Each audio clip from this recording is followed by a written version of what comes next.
Les travaux vont commencer puisque l'entreprise a été choisie, donc ce sera Eiffage.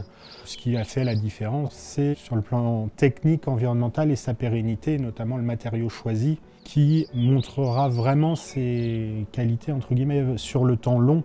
Nous avons travaillé sur deux axes forts. Donc un premier axe sur la rénovation énergétique, la rénovation, la modernisation des logements, tout ça pour apporter finalement un confort aux locataires et puis des consommations énergétiques moindres.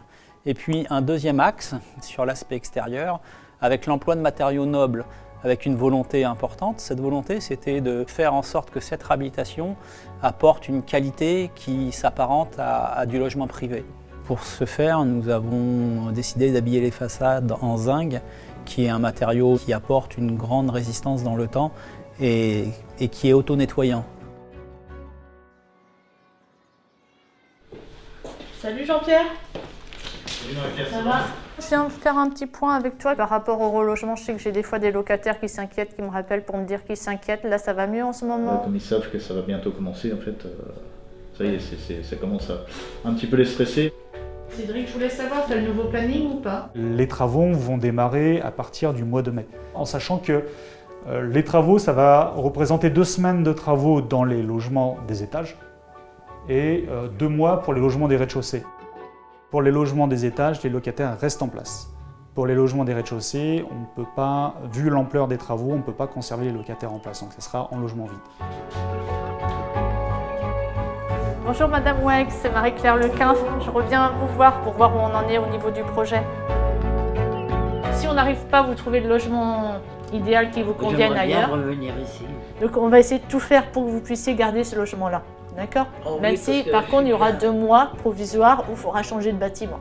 Le temps des travaux. Oui, ah bah On oui, est d'accord, ça oui. hein? Oui, ah bah ça c'est normal. Le but, c'est ça, c'est essayer de trouver des solutions pour arranger tout. Et les gens ont beaucoup besoin d'être rassurés. Ça me travaille quand même. Ah oui, parce que c'est quand même... ce qui me fait, comment je veux dire, mal, c'est de partir puis faire tous les cartons. Ah oui, oui. Donc là, de toute façon, ce sera un déménageur qui prendra en charge, qui mettra tout dans un box et qui vous ramène une semaine avant le retour dans votre logement. Vous êtes informé, et il ramène toutes les affaires dans le logement après. Ah oui. Ouais, c'est tout pris en charge. Oh bah c'est bien ça. On passe d'une phase de projet à une phase de réalisation. Ce projet, pendant des années, on l'a travaillé avec force, avec bienveillance, avec persévérance, en concertation avec tous nos partenaires et en premier lieu avec les habitants. Et aujourd'hui, on va passer dans la phase de réalisation effective pour la déconstruction et le relogement d'un certain nombre de familles, et la phase de réalisation d'ici quelques semaines, voire quelques mois au grand maximum, pour la phase de requalification. Même si ça peut provoquer, et c'est bien légitime, quelques angoisses, je pense que les habitants ont hâte aujourd'hui que ça commence, et on est très heureux avec eux que ça commence très prochainement. On a 7 bâtiments à réhabiliter, on les prendra les uns après les autres. On sera au maximum pendant le chantier sur 2 bâtiments en même temps en travaux. Ça pour 2 raisons. La première, c'est essayer d'impacter au minimum la vie des résidents du quartier, mais tout en conciliant le fait qu'on doit réaliser les travaux dans un délai optimisé, donc de 14 mois. On a la terrasse ici, donc avec les balcons qui retombent, puis là on a les aménagements sur lesquels on va travailler avec les habitants. Ouais. On a beaucoup travaillé sur l'aspect esthétique des bâtiments, mais aussi l'aspect, je dirais, social du traitement des pieds d'immeubles. Donc on a vraiment un travail de discussion sur comment on va aménager ces espaces qui sont aujourd'hui utilisés par les habitants, faits par les habitants, puisque vous avez pu le voir, il y a des plantations un peu partout au pied d'immeubles. Donc on ne voulait pas détériorer ce travail-là, et au contraire, on l'a voulu le pérenniser et proposer des choses qui aillent un peu plus loin, à la fois qui permettent de retrouver donc, de la végétation, mais aussi d'installer du mobilier, des bancs, des espaces pour discuter et se rencontrer.